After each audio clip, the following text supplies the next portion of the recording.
In Inside the Manosphere, Louis Theroux attempts to uncover what some of the main players in the red pill manosphere space are truly about. These conversations are extremely revealing, and they have a lot to teach us about the effects of the changing media landscape and this ever-growing divide between men and women. So before we dive into the documentary, let's just talk a little bit about how we've ended up here. So the concept of feminism is a relatively new one. The idea of women fighting for their rights and, receiving their rights is a relatively recent part of Western history, right? And with that, the role of women within society has greatly changed.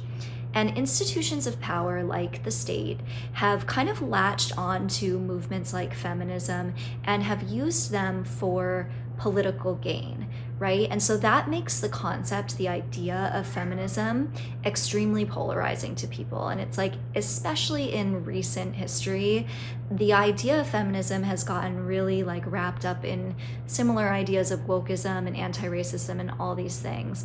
And with that, it has created this chasm, this space in which men in general, and in particular white men, are sort of feeling like this disenfranchised group, right? They're feeling like the role of women has greatly changed within society, and men are kind of left with this burden of figuring out, how do we adapt to what is changing? And in a lot of ways, there's like this massive resistance to that, resistance to the progress and like seeing, the conservative values or the traditional values that they, believe in being kind of like replaced with like a whole new paradigm. And so there's this massive resistance, right, to that, right? There's this resistance to what is changing. And so that kind of laid the groundwork for these influencers who are capitalizing off of the difficulties that people are experiencing, right? And they're capitalizing off of people's pain and people's struggles. And so this resistance became kind of like this red pill movement as a pushback in a lot of ways to things like feminism and wokeism and whatnot. And so in this documentary, Louis Theroux talks to a few different guys who have podcasts and are all in this scene. And they kind of range in age, some of them very young in their 20s, some of them a little bit older, but they definitely all share quite a few things in common.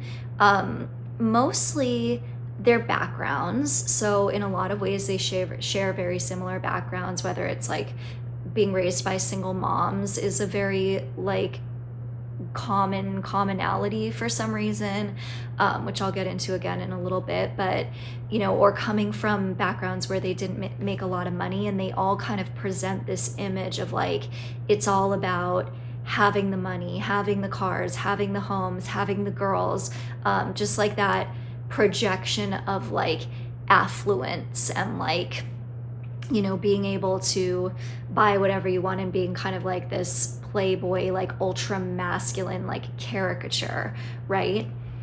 So I thought it was interesting when Louis Theroux, who I would describe him as just like a pretty unassuming, normal guy. He's not aggressive, and he also didn't seem like disingenuous. I don't know much about him other than just watching this one video, but it seemed like these men were very triggered by him. And obviously part of that is like that they didn't fully trust him and trust the process of the documentary. They were afraid they were going to be displayed badly, or it was going to be a hit piece or whatever. But they were so defensive about their lifestyles and their choices. And I personally think that reads as insecurity, right? Like, because if you are just confident in what you're doing, it doesn't matter if someone comes along and they're trying to poke at you, or they're trying to like show you in a bad light. It's like, if you are just confident in what you're doing and you're standing in integrity and you're an honest person, like that wouldn't cause you to waver, right? And so this is, if you go back and watch my video called The Emperor, which is all about like masculine energy. It's like these men are playing this character of being masculine, but their energy reads as like little boys, truly. They're not men of conviction, they're not men of character, they're not men of integrity. And this is not my judgment or like me just wanting to believe this way about them. They openly admit to the fact that they are selling an idea, that they are salesmen, right? And they openly admit to their lack of morals. They openly admit to what motivates them. So like money is their primary motivation for everything that they do, right? And so this isn't my own, projection of like what I think they're about. Like they will openly admit it and say it, that's why they are doing what they're doing. And like, even just to point out one example, like the youngest guy I think that he was interviewing was this British guy, and they would do these like predator stings where they basically were like trying to catch like perverts or whatever, but they're not doing it because they're like, oh, we want to like really protect underage girls or something. They're doing it because they get the clicks and the likes and it draws attention, right? And they turn them into these like violent situations where they're like jumping people, and it's like this whole fiasco. And that just all that kind of stuff that they do, it's like they're chasing whatever is going to get them the views, right? And so all this stuff kind of exploded too during COVID, when they were jumping on to like, conspiracy theories and like the popular anti like mainstream narrative, which I'm not saying is like right or wrong or whatever. I'm not saying everything they say is wrong, but they're the definition of the term grifter, right? So like they can see what is going to get them the views, what is going to get them the attention, what is going to get them the follows, and they're going to jump on that stream, that wavelength. That's why they all go down the same corridors, right? So like right now what's popular is like the anti-Israel, all of that kind of stuff, and it's like that's what's blowing up in that like sort of right-leaning space. And so now they are all jumping on that bandwagon, right? And it's like, this is not commentary from me on whether they are right or wrong or whatever, but it's just like an obvious pattern that they are motivated by their own success. They're not motivated by helping people. They're not motivated. They don't even believe necessarily everything that they say. And that is like extremely evident and obvious. And something that I think is important to touch on, and touches on this hypocrisy, is that they've made this whole world of this like red pill manosphere stuff kind of revolves around pushing these ideas of like conservative values and like traditional values, which all of that is just code word for misogyny, right? Like they don't think that they want women back in the kitchen. They don't want, a lot of them say they don't want women voting, or like, it's just all this kind of like regressive commentary on women and wanting to be able to possess women and again in the ways, because it's like going back to what I was saying at the beginning of the video. Men feel like they have been disenfranchised and left behind by the ways that the system is changing and the ways that women's role in society has changed. And so, of course, there's going to be a large group of men that instead of adapting and evolving and up-leveling, they're going to be like, no, we need to go back to the way things used to be when men were entitled to marriage, entitled to relationships with women, and the way society was structured just benefited men in general much more than it did women. And so of course now there's like this pushback of men that are like, we need to go back to the way it was. And it's like extremely misogynistic, and so they're pushing all of these values, right? while at the same time, they are always surrounded with these OnlyFans girls. And this is like a crux of like the content, right? So it's not like these guys are just sitting in front of a mic and they're telling men, you know, we need to bring back conservative values, and that means that like the woman is at home cooking dinner and she's dressed modestly and what. It's like they're not doing that. They're actually sitting at a table with a bunch of women in bikinis, degrading them and calling them whores. And like at the same time, the reason these women are agreeing to go on their shows is because they're going to get subscribers from it. So it's like this ecosystem of like everyone's a grifter, everyone's trying to make money off of a disenfranchised, depressed, sad, lonely group of people. So whether it's the OnlyFans girls or it's the Red Pill podcast bros, all any of them want is your money. They don't care about your happiness. They don't care about relationships. They don't care about how they're affecting the minds of children. And this is something that I find to be the most despicable aspect of all of them, is that when they're asked, like, how do you feel about the fact that like a big portion of your audience is kids, it's teenage boys, it's young boys, like you're affecting the way their minds are forming. And it's like, you know, just the typical answer of like, well, their parents shouldn't let them watch it, or like it's not, you know, I'm not accountable for that in any way. And it's like, again, just speaking to the lack of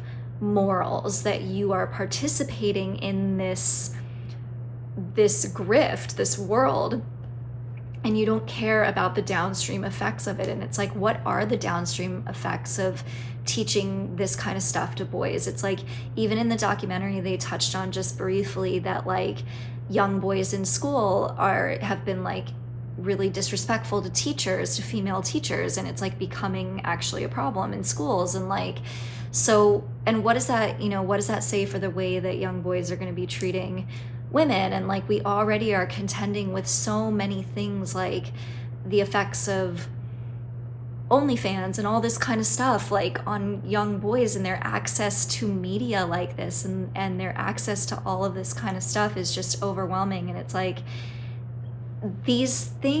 all of these things are created to control people, right, in some way. And you know, of course, adult men who watch this stuff, I sort of feel like they are a lost cause in some ways. But like young children, if you can't see as an adult, see this for what it is, right? So like if you're watching a podcast like the Whatever podcast and you think that like these people are like really doing their part to like get through to these women and to like teach women like how to, you know, be traditional and how to really be in the world, like, and you don't see it as just a giant ad for these girls' OnlyFans, like then you are like beyond help. But like, we can't expect children to understand the deeper levels of things, right? And so they're going to take things more at the surface level. They're going to take things more literally. And all this kind of stuff with like the juxtaposition of like the misogynistic trad values versus like always being surrounded with like the OnlyFans girls and whatnot. It's just like the perfect example of the Madonna whore complex, which is something that we as a consciousness need to be evolving past. It's like man's inability to see women beyond two constructs. Like, you can only fit into one of these boxes. Like, you cannot be a multi-dimensional, multifaceted human being. You are an object and you fall into one of two categories, and it's the Madonna, the traditional, the wife, you know, and then there's the whore, and that's everybody else, right? Like, so it's just it's like the caricatures of this stuff, right? Like, they're sitting at these podcast tables with like these girls in like bikinis and whatever, and they're just like degrading them. And it's just, can't we evolve as a society. That's just how I feel when I look at this stuff. It just makes me sad that young men, this is what their examples of masculinity are, right? And like that was even shown in the documentary, like these young guys who like really look up to these podcast bros, and they're like, you know, they believe everything that these guys are telling them, and it's almost like in certain ways like a multi-level marketing like scam, where they're like, you know, just buy my course or invest in my whatever, and like you too can have this life. All you have to do is believe in yourself, and like, you know, just invest in this thing or do this. And it's just like a scam, right? It's a scam. And the truth of the matter is that like the majority of people are not gonna reach where these guys have reached, because these guys will have shown that they'll do absolutely anything to get where they are, right? And most people are not willing to do that. So touching back on the fact that most of them grew up with single moms, I found that really interesting. If you watch my video, which video did I talk? Oh, the Empress video. So my video on feminine energy, I talk about, or it could have been my inner union video. Now I don't know. One of those videos. I'll link them both. But I was talking about how, you know, men and women, like in different ways, there's like this rejection or this over-identification of like the masculine or the feminine within the self. And I think it's interesting that these men who are raised by single moms have grown to become these characters that are like, you know, to these guys, single moms are like the worst of the worst, right? Like they're like undateable, like just used up, like, you know, they say the most horrible things about single mothers. And it's like, I think that just speaks to that like rejection of the feminine within the self, right? Like hating what it is that you actually are, like fundamentally hating and rejecting these parts of yourself and then projecting it outwards, right? And so yeah, one of my favorite quotes from the whole documentary was one of the guys saying that he was just playing the game of life, right? But his whole thing, his whole ethos was like that he had escaped the matrix. And that's, you know, you hear that language a lot in this whole red pill podcast bro community, this idea of like escaping the matrix and seeing beyond the veil and all these things. But to me, these people could not be any more enmeshed in the matrix. They're more enmeshed than anyone I've ever seen. It's like the motivation to just make money and buy things and like get followers. And it's like, you know, did you escape the matrix, so to speak, in order to just, you know, construct another one, right? So I think I'm just going to leave that there, and I hope you have a wonderful rest of your day. Let me know your thoughts in the comments. I'd love to know if you watch the documentary or if you come across any of this red pill content and what you think of it, and I will talk with you again soon.